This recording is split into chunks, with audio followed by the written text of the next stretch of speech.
in the past, government invests so much money in basic science, which this science won't give you return in 10 years, 20 years, 30 years, or 50 years. Projects that you don't foresee a return in your future, but you will definitely gain a lot of knowledge for your future generations and eventually will revolutionize the world.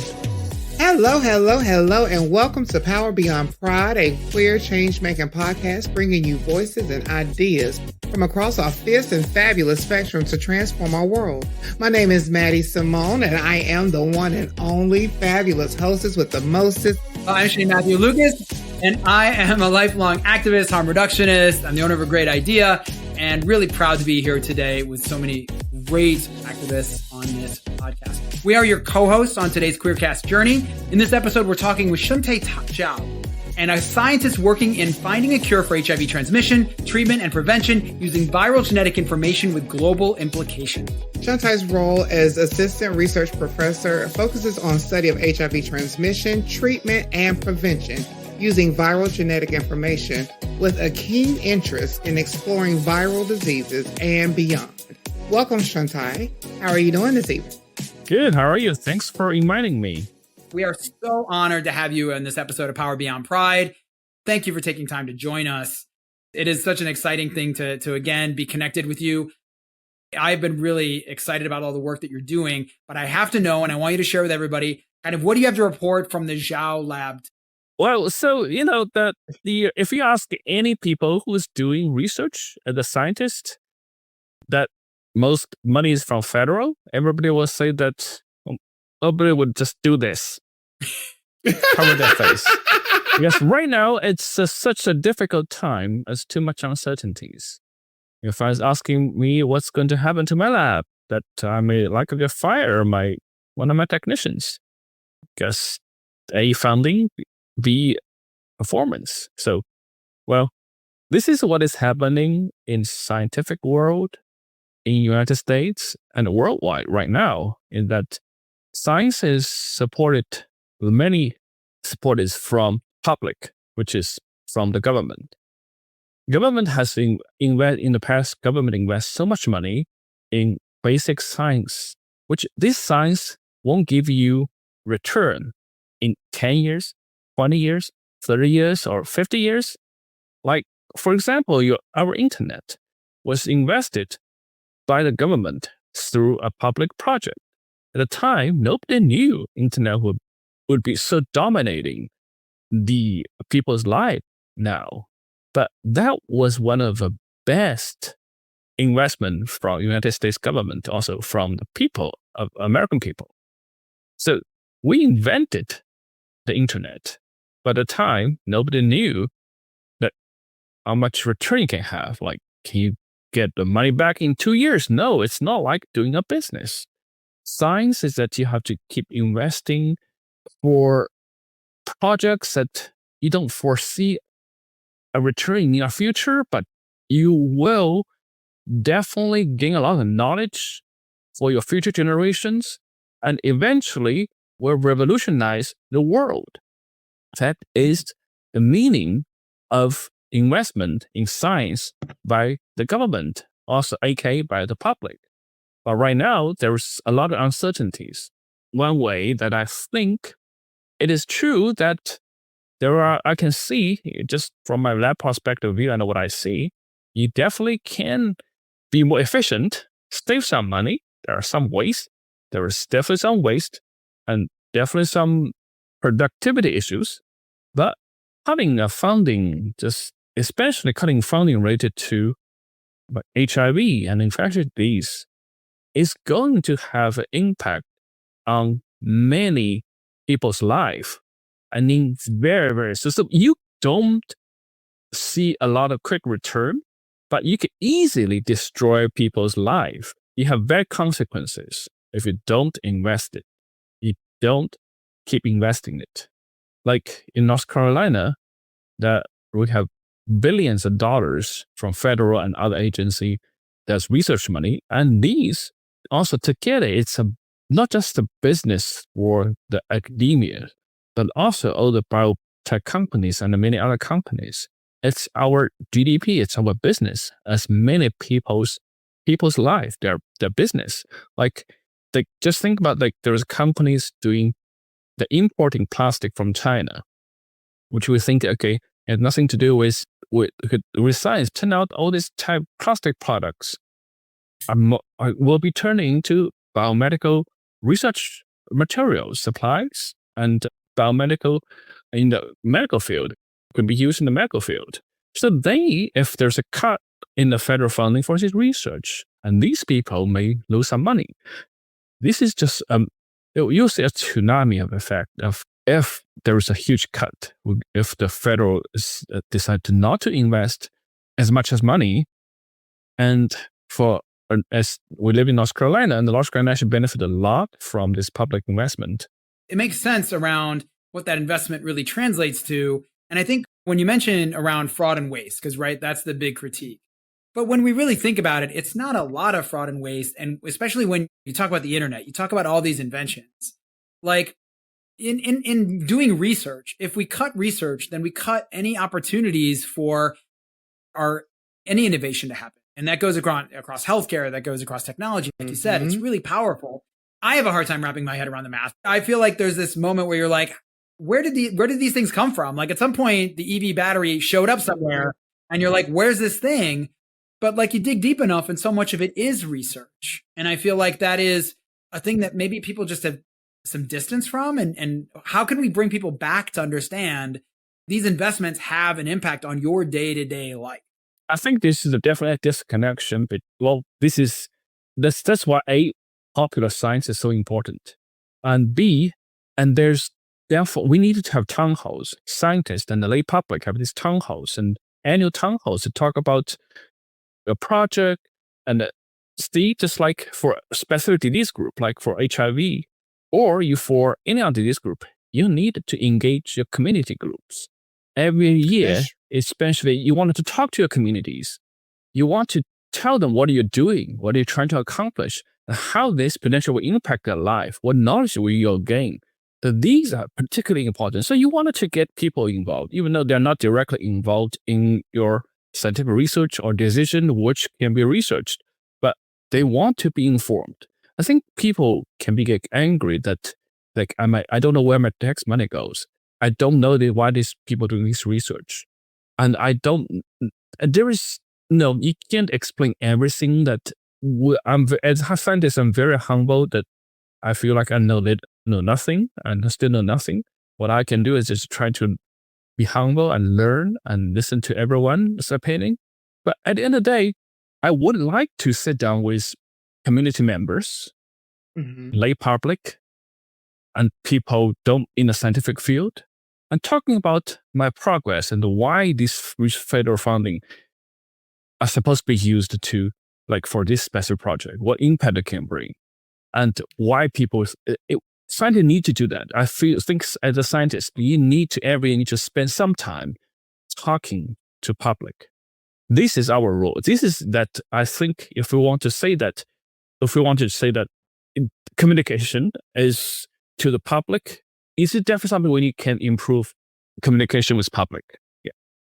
Yeah, no, I definitely agree with that. Well, and speaking of your research and science and everything, I know that you have been doing a lot of research with HIV. So can you just take us through your journey? What makes you take up that research? What got you where you started? So, I'm excited to talk about it. So I'm from China. So I graduated from the top one, like, college, then went to the best medical school in China, and that actually was founded by Rockefeller and Johns Hopkins about 100 years ago. And then at the time, because you're in the number one medical school, like, you feel like every year that we send people to Harvard, to Johns Hopkins, and so at the time, and during there was 1 year you can choose different away rotation programs in different parts of the world. A lot of people just choose like top universities. I got the chance that because at the time I was doing a lot of voluntary work for peer education, sex education, is peer education, HIV prevention, and also was doing work with NGOs, with the UNAIDS, and for like sex workers and something like that. And then I was like, this is maybe something I have passionate. This is something I want to do. I got to know a lot of good people, like from WHO and UNAIDS and your CDC.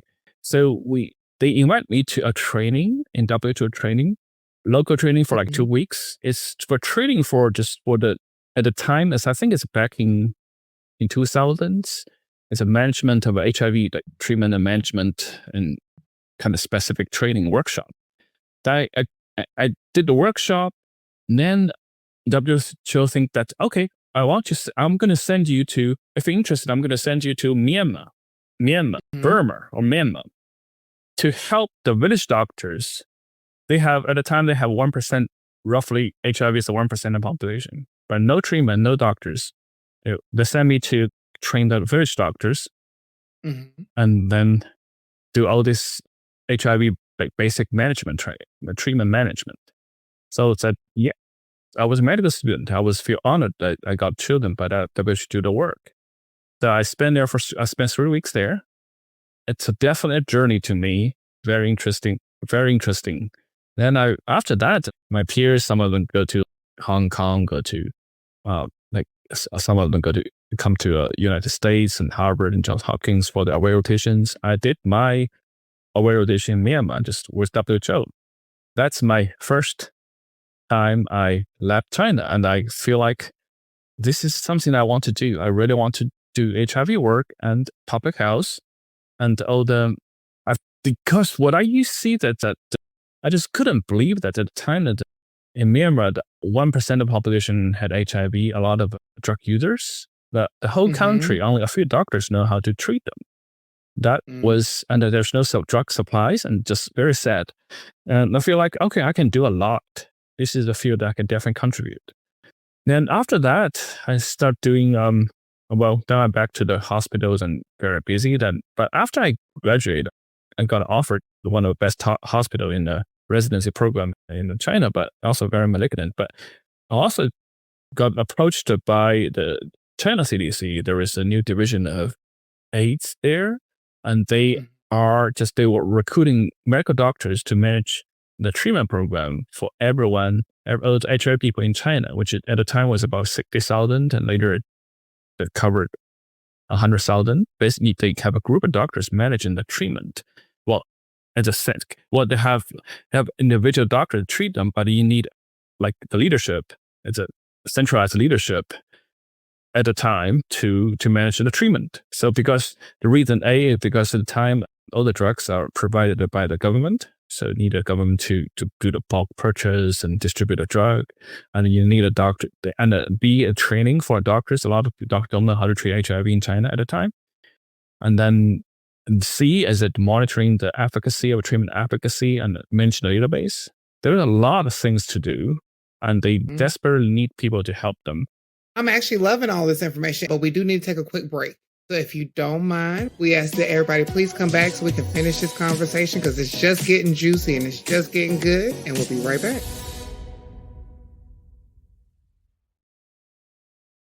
Welcome back. This is Power Beyond Pride, a queer change-making podcast, and I'm Shane Lukas, here with my gorgeous co-host, Mattie, talking with scientist and community advocate Shuntai Zhao. Sharing your journey really is fascinating, Shuntai, like just all the different ways that just serving in many ways taking a non-traditional path from going through your graduate school, through service that you did in Myanmar. That's really powerful. And I guess I'm curious, in your journey as a scientist, did you come to the concept of activist through that process? Did the next few experiences really kind of gel a little bit about the impact you could have through the science work and through the medical work that you were doing? Oh yeah, so definitely. So what I think that what I wanted, well, at the time when I was in my 20s and doing all this work with WHO, UNAIDS, and CDC, US CDC in China and several other countries. At the time I was like, I did not think me as an activist, because I just think that I'm doing some work that people really, nobody's doing it. there was a lot of discrimination and stigma towards HIV. Same here. Same, like nothing really changed much. But at the time, it was really bad in China. So people would see me as an activist because I'm doing this type of work. But what I was doing is science trainings, helping people manage their lives, and nothing is like traditional activist thing we're doing. But what I'm doing, I think, is we want to bring a change to the society at the time. So that's why you can see me as an activist.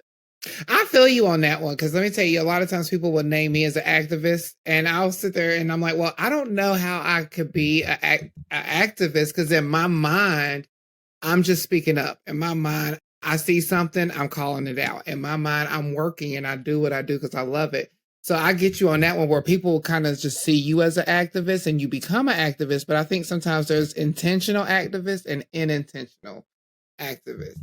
Like I say the people who are just out working and allowing it to happen. But in you being an activist, I know a lot of times being in the light and as an activist, you are constantly busy. And adding on research on top of that, I know that's a lot to do. So I want to ask you, how do you cope sometimes with being overwhelmed, or how do you deal with stress and not let it overcome you in your line of work? This question is very broad.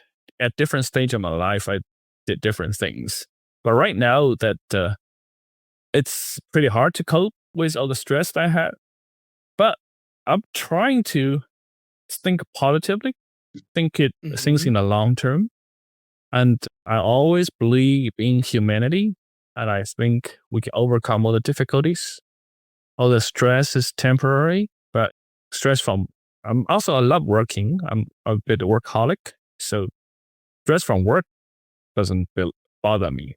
Stress from things that I have no control of will definitely bother me. Well, and your role as a scientist has such real impact, and I think, especially addressing, as you mentioned, with HIV. Can you share a little bit, I guess, of what you envision is possible through the work you're doing? Like, what's the thing you envision to be the future? What's possible? What are you working toward in your research and other research among community members? What are all of us not seeing yet that we want to envision about a future, especially around HIV? So if HIV, I think this is the ultimate, the ultimate goal is a cure, a functional cure, which means that cure that, well, they're equivalent. I mean, we may not be able to completely get rid of HIV from your body, but you don't need treatment. You won't transmit to anyone. You can live just like a person without HIV. This is our goal. This will be a long-term goal. You don't need any medications. So this is our long-term goal. And this is right now, the HIV is there's still a lot of discrimination and stigma. Even though people taking antiviral therapies, they can live as long as people, well, sometimes they live even longer than people without HIV, because they have to see the doctors every 6 months, every 6 to 6 months, and much more often than people without any disease. Ask average American people, how often do they see their family doctor? Do they have a family doctor? How often do they? Can we afford a family doctor? Right. Can you afford a family doctor? Do we have access to get a family doctor? That's the infectious disease doctor. Actually, I talked to I work in a clinic sometime, and some physicians told me that they basically give their HIV patients a primary doctor and just do all the stuff for them, check their blood sugar and lipid and monitor the health, blood pressure, and then do all the things, get them flu shot, and to do all the things for them. Almost like a country with national health care kind of should be, maybe. Yeah. So let's back to your questions. That even with the antiviral therapy, people with HIV can live as long as people without HIV. There are still huge discriminations and stigma. It's mostly because people think it's uncurable. If we have a cure that is reproducible. There are some cases of cure, but are not really reproducible. So this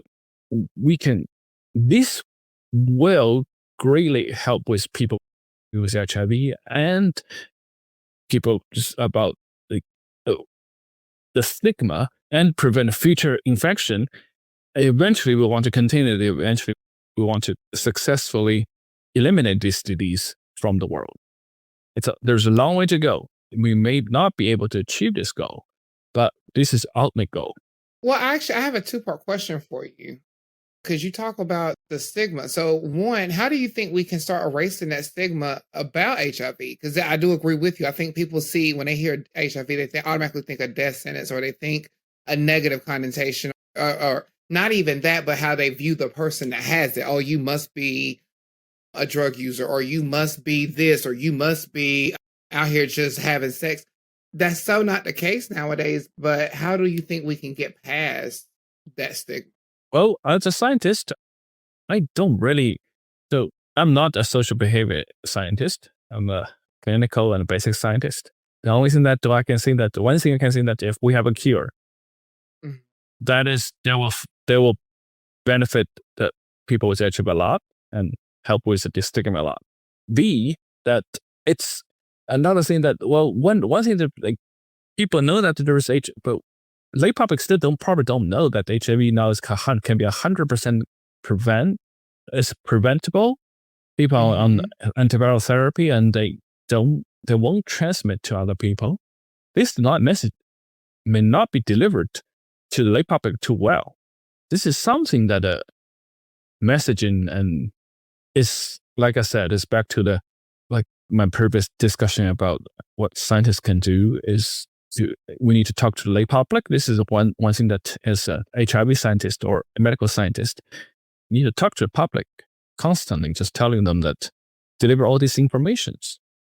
Well, and I love that, again, somebody like Dr. Fauci was really a powerful person to sort of speak out into the public and knew and understood that role about really translating science. And especially, as you mentioned, the power of being undetectable and what that means, and getting more people to understand what undetectability means. And that means, undetectable, for those of you who are not aware, U equals U, undetectable equals untransmissible.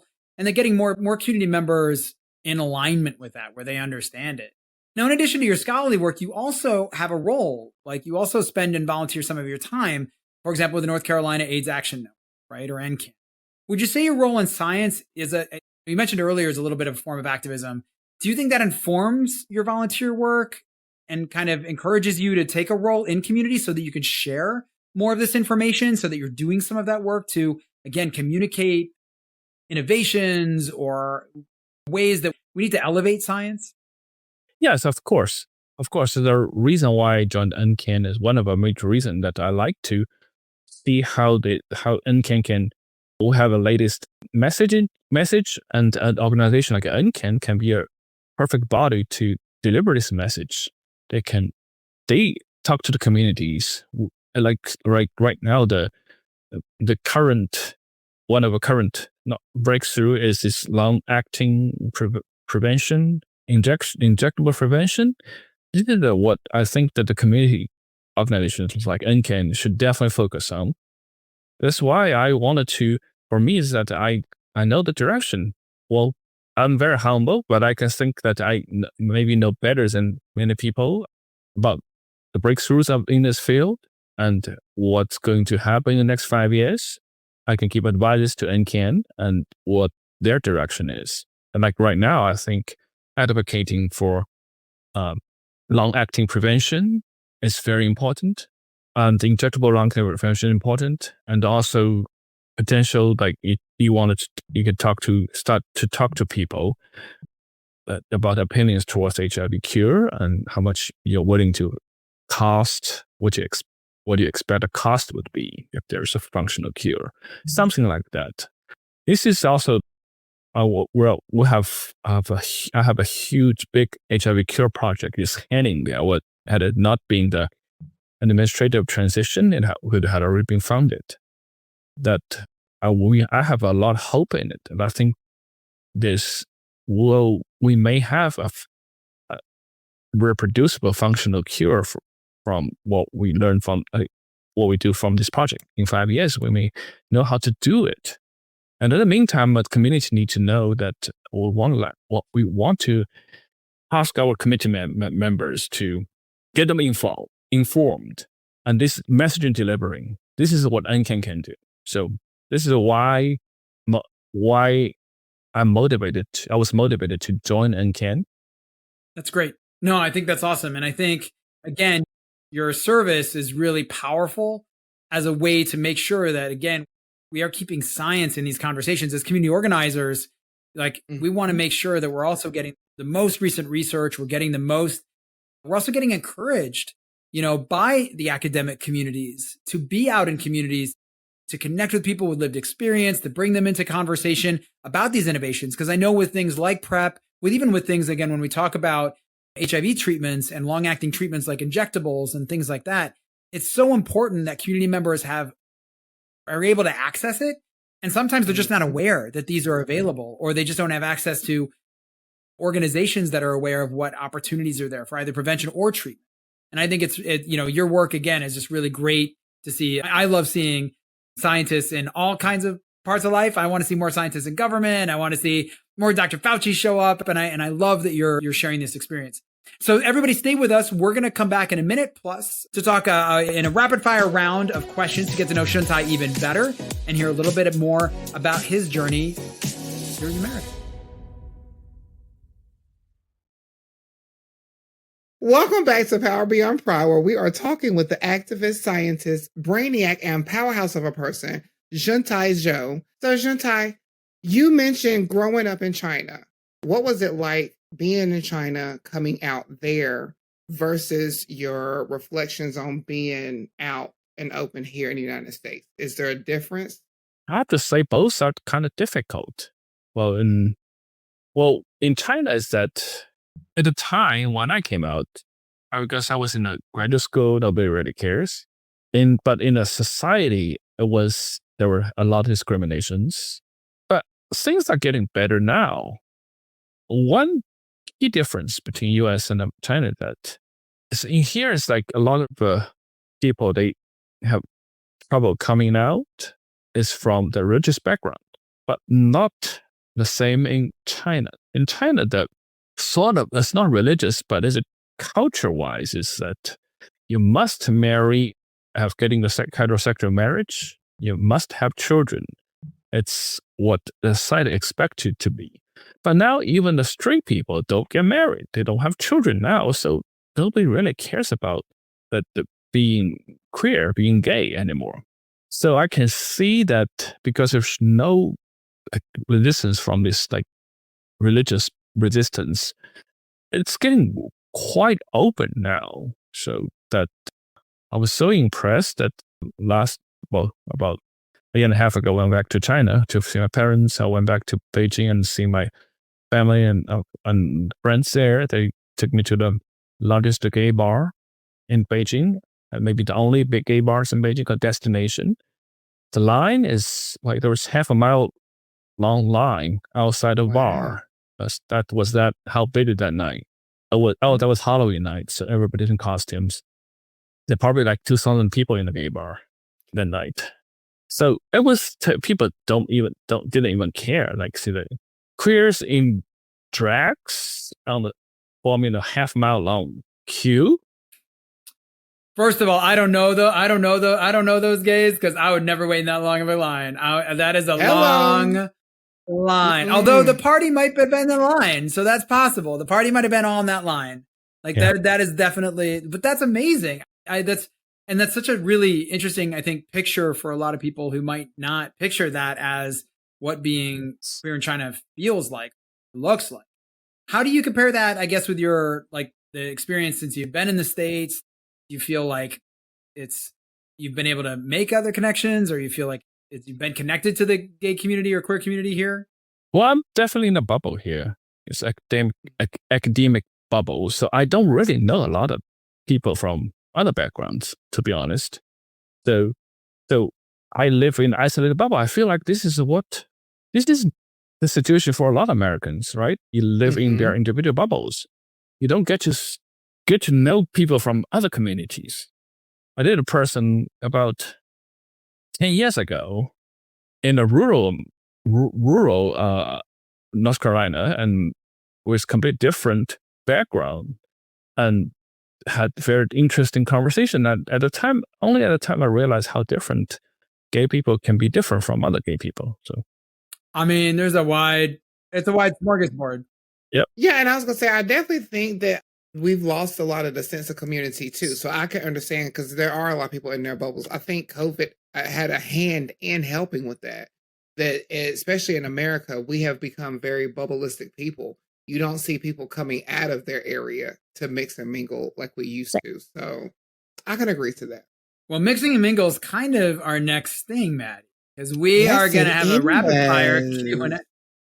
We're going to have a Q&A round for you, Shuntai, and you can respond with whatever comes first to your mind. So whatever the first thought that comes to your mind. All right. Well, I do want to say, Shane, I guess you'll be the mix and I'll be the mingle.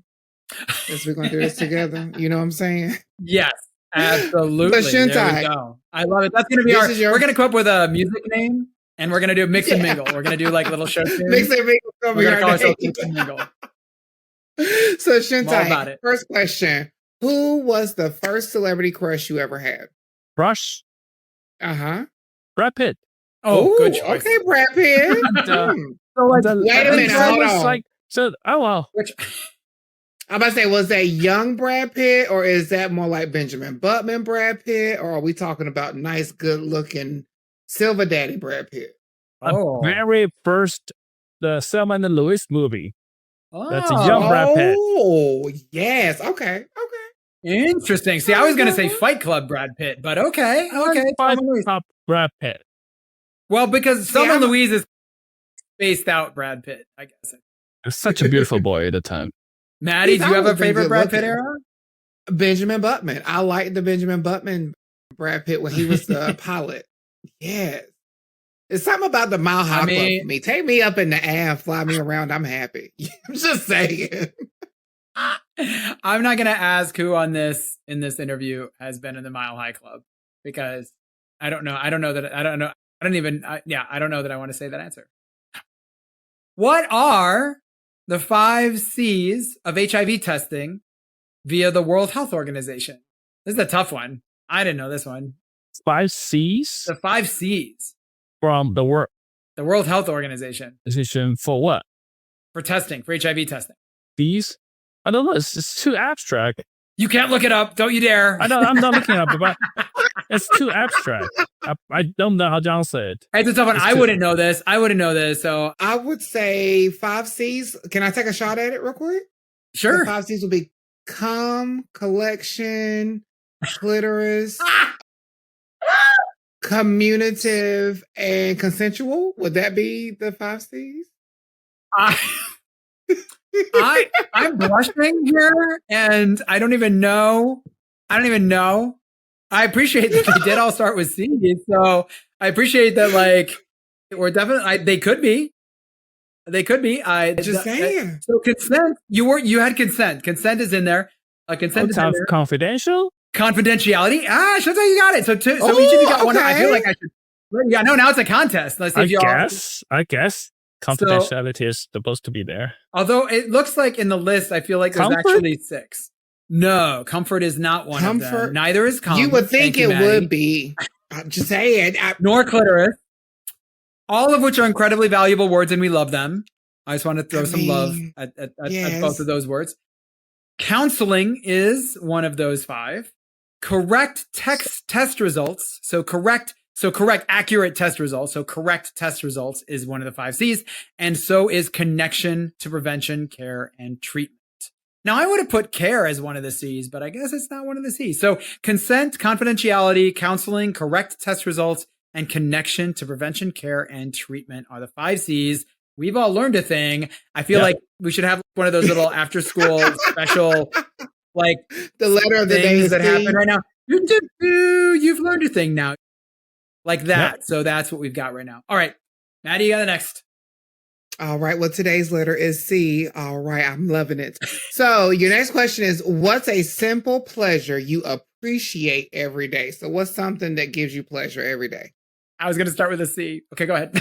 Well, I mean, hey, that's the letter of the day is C. We already talked about coming and kumquats. Yes, cat. Yes, cat. We love cat. Yeah, cat. I saved the word cat. That was not the C word I was going for, but okay, we're good. We're good. You did. Cat. And how many Well, how many? Well, I guess. Well, we'll come up with that in a second. What is your favorite American junk food? Fried chicken. Fried chicken. I have to ask, do you have a favorite Chinese junk food? Junk food? Like a junk food, street food? Yeah. So there's called the mala pan, which is just a really spicy like hot pot, but this you do it on the street. So basically, they have you have stand of all the broths. And it's very spicy broths, and they have these ingredients on a kebab, like kind of kebab, and you just cook, and then you eat it. So it's like it's a broth that you basically soak the kebab in. Yeah, so it's so nasty because it's how you transmit all everything to other people because you share the same broth. I was like, so it's a shared broth of things that you broth with everyone else, else. but the food is incredibly delicious. Okay. It's so good, but it's nasty at the same time. But it's so delicious. Exactly. Yeah. Like a good street food and like American fast food and like fried chicken most of the time, to be honest, because we don't need to talk about bird flu. Like, I'm not lying. So when I went back to China to visit my parents after 2 weeks, I will start missing the southern fried chicken. I know you will. It's so okay. now, next time you go, we just got to send you some KFCs. Not the like McDonald's fried chicken. No. It has to be southern. You need some of Mattie's fried chicken, like that comes from the kitchen from somebody's house. I get you. I understand that. Because there's a difference between there's a difference between restaurant fried chicken and good old southern home cooking fried chicken. Mm-hmm. Home cooked fried chicken is the best. Well, sounds now, like dinner in the offer South, all the way around. I'm always up for cooking, but I will tell you this: since you're in the South, a lot of people do have chickens for pets. And so, no, I'm not saying eat your pets, but I would say, how many pets do you have and how do you care for them?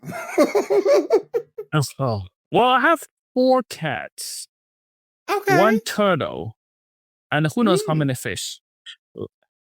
I love it. I love it. Now, there's 3 shrimps. 3 shrimps? Wait a minute. Okay, so you got shrimps. 4 cats, 1 turtle, plenty of fish, and don't get that mistaken with POF because he's not on Plenty of Fish, people who are listening to this podcast. But he also has 3 shrimp. Why just 3? It's still alive. Okay. I mean, it's still alive. 3 shrimp. All right. It's really hard to. I also had frogs, but it just died for some reason. It's so hard to keep them alive. I don't know why. Something's not right. All right. Well, we have a couple more questions, and one of them is: do you think you're a good kisser? I don't know. Maybe not. You do a survey card, like a little survey card? Maybe not, because I'm I don't know. Okay. So wait, nobody told me I was a good kisser, so I guess it's not. Well, has anybody told you was a bad kisser? No. Okay, well then you're a good kisser. And if you haven't gotten a negative review, then we go with the positive. Because ain't nobody ever told me I was a bad kisser, and I done kissed a lot of people. So I hope I'm a good kisser. Because if not, then I'm out here doing it the wrong way. So it's okay. It's okay. Everybody can't kiss. Some people just need to peck. But I'm going off on a tangent. I'm coming back. Shuntai, what's a pivotal moment in your life that changed who you are today? Well, there's like in my journey, like the moment that like I took my first trip out of China to Myanmar, Burma. That was a trip that's changed my career path in my mind. And the second pivotal moment is that when I came to US and joined the big lab here and the Center for AIDS Research in UNC, and all this experience, like the first couple of years, and changed my career projections. So that's awesome. That sounds really powerful. Thank you for sharing that on that journey. And I want to say thank you again, also Shuntai, for joining us today. Where can people follow you, learn more about your work? Are there any places that they can reach out to you? Well, I don't use X. Facebook is private. I am on. There is a place for researchers called a ResearchGate. This is for researchers, and we share their research on it. That's a researchers network, a ResearchGate. So that's the only place I think considered social networking that I'm actively on. So fair enough. Well, we'll look forward to having you back here, though, to talk with us a little bit more about innovations and things that are going on. Oh, yeah. Thank you for sharing so much. I'd love to share this. Yeah, I'd love to share more. Thanks so much for inviting me. Pleasure. Thank you for joining us today. And again, it's just hearing your journey, hearing about really the importance of science as a component of activism is so important. I don't think, again, we talk about that enough. So I really appreciate that a lot. I am Shane Lukas, and I am one of the co-hosts here for Power Beyond Pride. You can follow me at shanelukas.com. I am an activist, a harm reductionist, and I'm grateful to be in the company of such amazing activists. Thank you again, Shuntai, and my wonderful co-host. Thank you, Mattie. Thank you, Shane, and thank you, everyone. And I am Mattie. I am just delighted to always be here in the conversation. And you can follow me on my socials at MattieSimone737 and at Facebook at Mattie Bynum. Remember to subscribe and get your friends to subscribe as well to Power Beyond Pride on Spotify, Apple Podcasts, or wherever you get your podcasts. And check out our site at powerbeyondpride.com. Power Beyond Pride is a project from A Great Idea, a queer-owned design and content agency. Learn more about them at agreatidea.com. This episode is produced by Shane Lukas. Smita Sarka is our project developer. Our editor is Jared Redding with the support of our wonderful Ian Wilson. We are both part of this podcast awesome host team, right? Mattie's awesome. Yes, and we invite you to send it. And we invite you to send in your questions because we do a group chat once a month. And all of our hosts come together and we answer some of those questions and comments. And you can submit those at powerbeyondpride.com or through our social networks. And we take any question. Do not be afraid to send us a question. There's no question unanswerable, we promise you, okay? So check out our new episodes each week, and we look forward to queer change making with you next time. Thank you again from all of us here at Power Beyond Pride. Go and be powerful.